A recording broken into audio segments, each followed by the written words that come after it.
Welcome to the Manifesting Formula. I'm Christine Rizzo. Last week, we talked about the first 2 steps to solving any problem. This week, we are digging into steps 3 and 4. We want to learn how to solve our problems so we don't keep attracting more into our lives. So keep listening, my friends, to find out the next 2 steps to solving whatever problems you may have, so you can start attracting what you do want instead of what you don't want.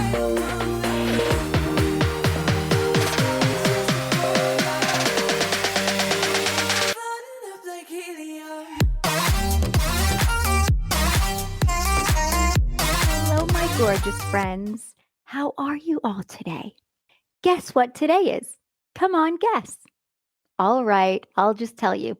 Today is the Manifesting Formula's first birthday. We have been around for a year already.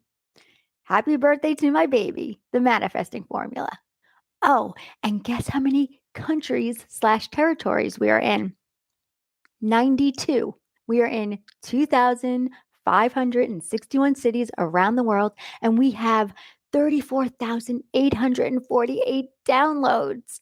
Oh my gosh. We are growing, my friends, and it's all because of all of you out there listening. So thank you, thank you, thank you. Before we get into the second part of how to solve any problem so we can keep our vibrations high, because that's what it's all about, my friends, keeping those vibes high, I wanted to do a few things. First, I wanted to read a review that I received from Alexius Marie on Apple Podcasts. Her title was Believing in Yourself. And then she wrote, I just want to write this review and thank you for teaching me how to change the way I think. I've always been a very positive person and believe in myself, but your podcast gives me the reassurance that I need. Please don't ever stop. Thank you so much, Alexius Marie. I cannot tell you how grateful I am that you took the time to write me such a special review. Sending you hugs, my friend. I just want you to all know that when you write me a 5-star review on Apple Podcasts, I will definitely read it on an episode. And I promise to read everyone's, because it always feels good to hear your name mentioned. I remember being a little girl, and one of the TV shows that I used to watch, they would make believe that they could see you through the TV. And they would call out different names during every show. I was always waiting for my special day, waiting and waiting and waiting. And guess what? It never came. They never called my name. I felt so unseen, unnoticed. I would sit right in front of the TV waving at them, and they never once called out, Hi, Christine. So I promise you that I will always acknowledge whoever takes the time to write me a review. Okay, it's time to come from a place of gratitude so we can feel those feelings of joy, happiness, and love. Starting off your day every morning from a place of gratitude is super important, as we know, and as you have listened in one of my past episodes, that without gratitude, we are powerless. Being grateful is one of the highest vibrations that you can feel and one of the highest frequencies to be on. So tell me, what are you grateful for today? Today, I'm grateful for my health and that I know I'm always healthy. I always talk about how healthy I am, which means I'm speaking it into the universe and that it's my truth. So during the time that I took my personal me time so I can create content for the Academy as well as for this podcast without feeling overwhelmed and not wanting to create, I wound up catching COVID from my husband, which was inevitable once he tested positive, though I didn't test positive until almost a week later. First, I want you to know that I never got vaccinated.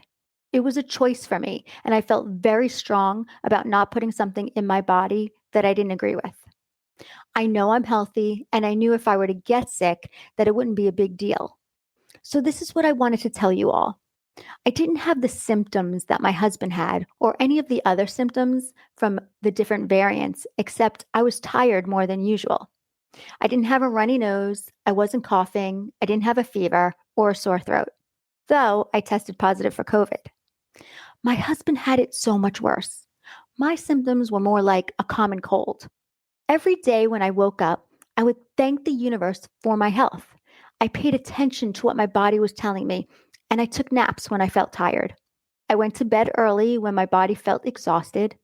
I didn't tell many people that I had COVID on purpose because I didn't want everyone sending me messages and thinking about me being sick, especially knowing that I wasn't vaccinated. I was very careful with who I told, and I kept all thoughts about the virus out of my head.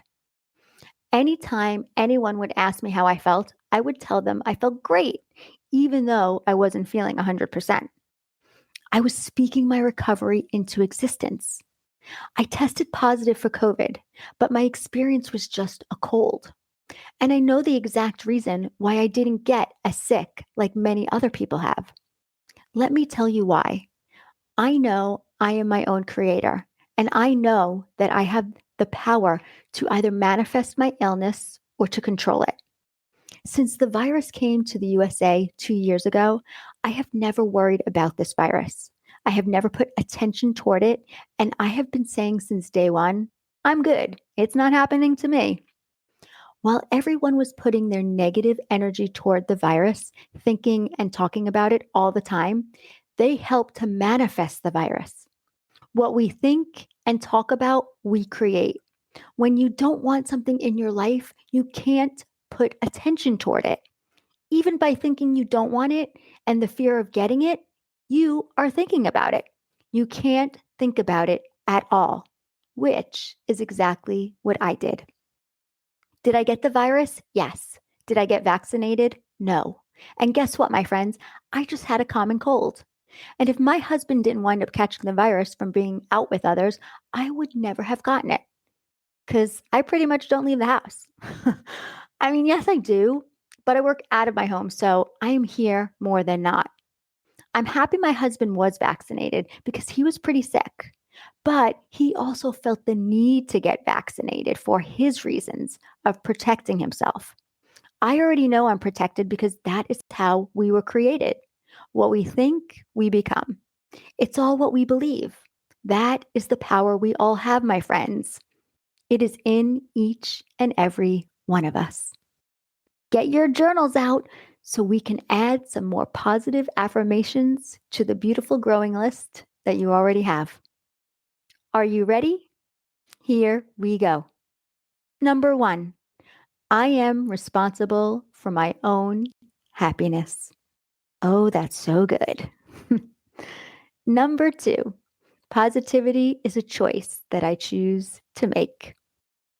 And number 3, I find joy in the little things everywhere. Okay, let's get into today's episode where we will be talking about 2 more steps in the process of solving any problem that comes your way. There's a lot of content here, my friends, that I need to share with you, as to why I had to break it up into 3 episodes. I don't want you to miss out on what you need to know. So last week I gave you the first 2 steps. Today I'm going to explain steps 3 and 4. So before we go into step 3, the second part of this process is to figure out what you actually want. Most of us don't think about what we really want. We just wind up focusing on what's wrong, and we don't ever focus on what we are wanting. And when you continue to focus on what you don't want, you are going to continue attracting more of what you focus on. A great question to ask yourself is, how do I want to feel about this? Remember, my friends, we are talking about your problems. So ask yourself, how do I want to feel about this problem that I have? For example, when your child takes the $20 out of your purse, how do you want to feel about it? Do you want to be angry? Do you want to be upset? Or do you want to be understanding? Do you want to be curious? Do you want to be open about it? Do you want to be allowing? There's no right answer. The only answer here is that you get to choose how you want to feel. It's a choice. What one person chooses may not be what another would choose. There's no right or wrong. When we think about all of our problems in life, we can ask ourselves, how do we want to feel? And why am I not feeling that way? When you think about your problem, think about how you're feeling. It's about paying attention to your emotions, to the way things are making you feel. Recognize that the reason you're feeling the way you're feeling about your problem is because of how you're choosing to think about it. Problems aren't problems until we think about them. Our thoughts about problems are all choices. You know how there are some people that are just non reactive when it comes to certain things, and you wonder, how do they do that? How do they just stay all relaxed when something crazy is happening? It's because of the way they think, which I personally think is something everyone should learn. They should actually teach all of this in school, that how we choose to think about things will determine how we wind up acting and will then create our results in life. Okay, let's get into step 3, which is that you want to evaluate your reaction. The third part of this process is to evaluate what you're doing when it comes to your problem. Are you reacting? Are you feeling out of control? Are you avoiding and not dealing with what's coming up? Are you paying attention to your thinking? Are you paying attention to your feelings? Or are you just pretending they don't exist, which would be avoiding? Are you someone that is blowing up at people and yelling at them? Are you someone that is walking around with intense anxiety all the time? What are you doing when it comes to your problems? Remember, all of your actions are coming from your thoughts and from your feelings as well. When you start paying attention to why you're doing what you're doing, you will be able to discover your thoughts and your feelings to yourself. Your thoughts and feelings are the most important part to every problem because they uncover your thinking. I know that some of you may be saying, I don't really want to get to know myself or discover all the negative thoughts that I have about myself and about my life. But my friends, if you don't wind up doing the deep work, you will keep manifesting things to you that you don't actually want. That's why we need to clear all the shit out, all the things that have been buried inside of us for years. It's time to clean it all out. Okay? So, when you think about a problem in a certain way, you're going to feel a certain way, and then you're going to act a certain way. For example, when I'm thinking about a mosquito flying around me trying to suck my blood, my thought is, I can't take these fucking mosquitoes. Then I feel really annoyed. My action is I stop whatever I'm doing to kill the mosquito and I stay completely still so it will land on me so I could squash it. With lots of angry thoughts going on in my head, determined to kill the blood sucking vampire bug. Can you see that because of my feelings of being really annoyed, it gave me the reaction of putting all of my focus on the mosquito so I could kill it? And if I'm trying to get something done, the reaction I was having definitely isn't serving me. It has me fully focused on the mosquito and that the mosquito is the most annoying thing because it's the only thing I'm focused on. Can you see all that? But if I'm working on something and a mosquito is flying around and I choose to think that this mosquito has no effect on me until I focus my energy on it, until I look at it, or until I turn away from my work and start focusing on it, then I can stay in a more peaceful, productive state and keep working. By choosing to think that one mosquito in my house has no effect on me until I allow it to, will help me to keep my power by staying focused on my work or whatever I was doing instead of the mosquito. Now let's think about your problem again. What are you doing in relation to your problem when you feel annoyed, curious, or focused? How do you react? How do you want to be reacting? By looking at your actions, you can see how your thoughts and feelings are affecting you. When I teach the formula at the academy or in my coaching sessions, my students and clients love it. They think it's totally fascinating and they want to learn more about it. But the truth here, my friends, is that the formula is only powerful when you apply it to yourself. And you have to actually apply it to your own problems. So ask yourself, when you think about your problem, what is your thought about it? What are you feeling when you think that thought? And then what do you do?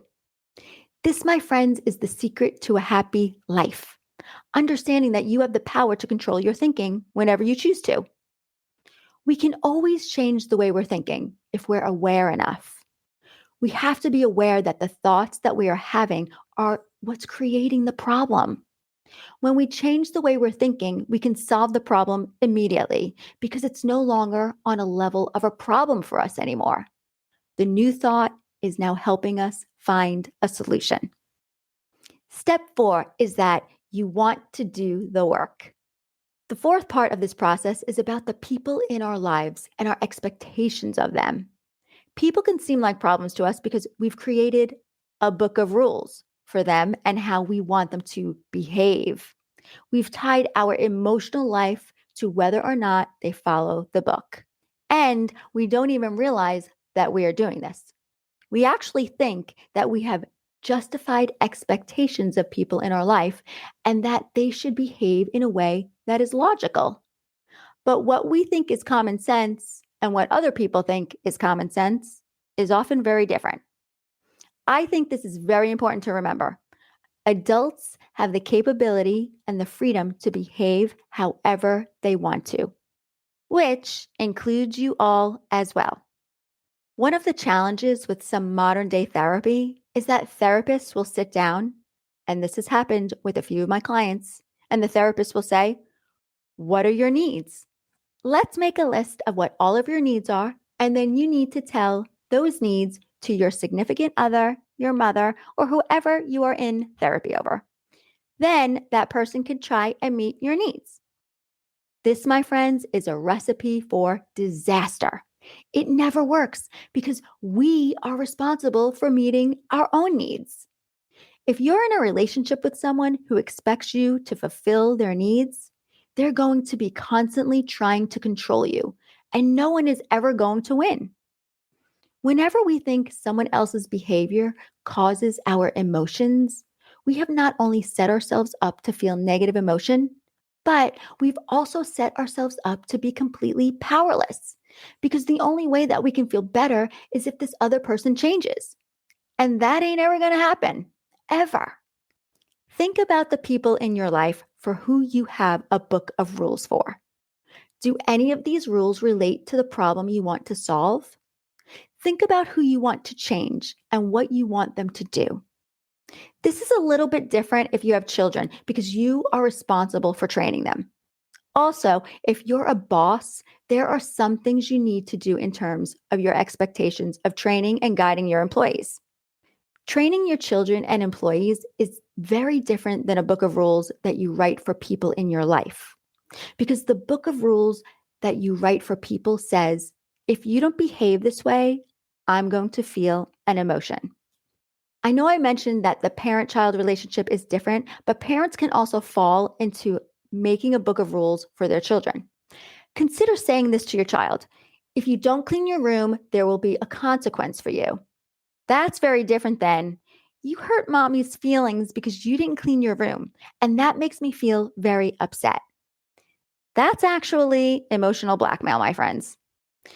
It's important to separate those out and to remember that making requests of people and not tying your emotional life to them are expected as a normal part of life. We have no idea how emotionally attached we are to how we believe people should do things. We allow other people's behavior to affect us. We try to control how they should act. It's very screwed up, all so we can feel good. Clients come to me all the time saying things like, "You're telling me I shouldn't tell my husband that he should take out the trash?" Or, "I shouldn't tell my husband that he should be home on time?" I tell them, absolutely tell him those things. Just don't let his response dictate your emotional state. You can make all the requests you want for as many people as you want. But when you tie your emotional happiness to whether they respond or not, that's when you get yourself into a whole lot of trouble. When you start banging your head against the wall, trying to manipulate them so they'll behave in a way you want them to so you can feel better, you've tied your emotions to their actions. That's when you're going to get yourself into a spiral of negativity. The alternative to having a rule book guide your thoughts is to take responsibility for them. If you make a request of someone and they don't honor it, you take responsibility for how you feel about that. You don't attach your emotions to their behavior. This doesn't mean that you stay with people who don't have values in line with your values, or who don't live in a way that you want to live, or that are constantly doing things that are against your values. I'm not suggesting that at all. What I am saying here is that trying to change them to be more like you want them to be never works. When we release all of those rules and expectations and we listen to the other person, When we listen to them and let go of what we want them to do, our relationships can change dramatically for the better. We can start understanding them from a different perspective that isn't clouded by our thinking, our beliefs, and by what we want them to do. So here's my challenge for you. Ask yourself if you are willing to give up your book of rules. Are you willing to let go of your expectations that are based on what you want in your life? Are you willing to instead focus all that time and energy on yourself by creating the best life that you can for you that isn't dependent on anyone else's behavior? I challenge you to let go of your book of rules for others and start letting others be, do, and behave how they want to, how they choose to, and whatever it is that helps create their happiness. Start focusing your energy around people who genuinely are doing things they want to do. I promise you, my friends, it's a game changer. Thank you all for listening to the Manifesting Formula and for spreading the word. If you are interested in working with me one-on-one, where we will have weekly private coaching sessions, go to my website and sign up for a 30-minute consult. I will leave the link in the show notes. Have a beautiful day wherever you are in the world. Sending you all so much love, peace, and abundance. And if no one has told you today, I love you. See you next week. Bye. My friends, do you wish you could take a class that would really change everything? Well, I have amazing news for you. We teach that class at the Life Coach Academy. So if you or anyone you know is wanting to create a life that you will love living, this, my friends, is the class for you. Imagine a map that showed you how to get from where you are now to where you've always dreamed to be. Imagine that this map showed you the exact steps for you to create the life you have always wanted, all in a very clear and simple way. Our program teaches you how to use the power of your mind to make your dreams come true. Your mind is the most powerful thing that you have in the world. Everything you do and the reality that you create are all caused by the thoughts within your mind. When you learn to manage the thoughts in your mind and see how easy it is to create the life you've always wanted, you will be blown away. The Life Coach Academy has the most amazing tools to help you create incredible results in your life. All you have to do is follow the simple steps we give you. So, what sets us apart from other coaching schools out there, you ask? We transform our students so they can transform their lives first. Our 6-month certification program is filled each week with life-changing information that you will learn and apply to your everyday situations. Spirituality, meditation, love, and gratitude are the conducting threads of our program because we know that mindfulness is where your power ultimately comes from. The Life Coach Academy is the only coaching school that offers this kind of spiritual teaching in their coach certification program. And our training is taught live 1 hour per week online from the comfort of your own home by me and Caro, who are the founders of the Academy. As part of the program, you will also meet with us for a weekly private coaching session to help with your personal transformation. Our program is very personal. We wanted a more one-on-one experience with only 8 students per class. So, if you crave this kind of freedom and purpose in your life, we would love for you to join our incredible group of students who are changing their lives and the lives of so many others around them. Many students have taken this course for their own personal transformation, while others take this course to become certified coaches. Either way, your life will be transformed into the person you have always wanted to be.